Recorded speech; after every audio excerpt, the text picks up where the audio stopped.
cela veut dire que dans l'intérêt général, non seulement des socialistes, mais aussi des Français qui nous regardent, parce que le Congrès, et c'est ma conviction profonde, ne concerne pas seulement les socialistes, il concerne aussi les 17 millions d'électeurs qui sont venus voter pour la candidate socialiste, même si, bien évidemment, à l'occasion d'une élection présidentielle, nous rassemblons bien au-delà des socialistes. Et c'est normal.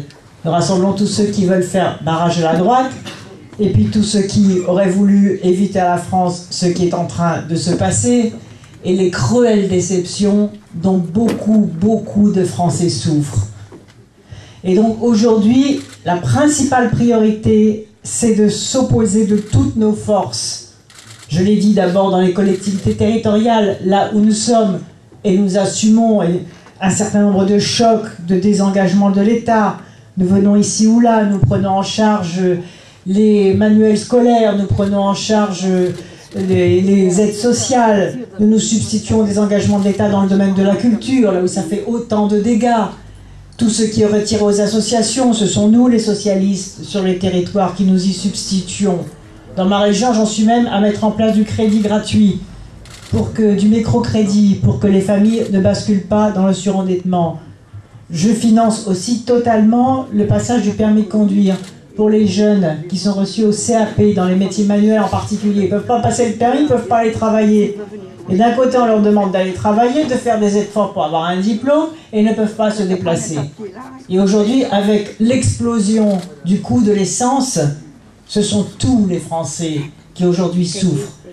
Et en face, on a un chef de l'État et un État impotent, impuissant, qui nous dit hier qu'il pouvait tout faire, et aujourd'hui qu'il ne peut plus rien faire. Que les caisses sont vides, vous l'avez entendu. Mais les caisses, ils les ont vidées, je n'y reviendrai pas. Tout le monde connaît cet argument, hélas, toujours aussi juste, avec les 15 milliards d'euros de cadeaux fiscaux aux plus privilégiés. Et redites-le bien autour de vous, ces 15 milliards, c'est pas seulement 2007, 2008, mais c'est chaque année, 2008, 2009, 2010, tous les ans. Tant qu'on n'aura pas convaincu ce gouvernement de reculer sur les 15 milliards, c'est 15 milliards que les Français vont mettre au pot tous les ans. Alors que parallèlement, il y a une vraie dégradation du niveau de vie comme on n'en a jamais connu par rapport à l'explosion du coût de l'énergie. Mais le coût de l'énergie, on savait que ça allait finir comme ça.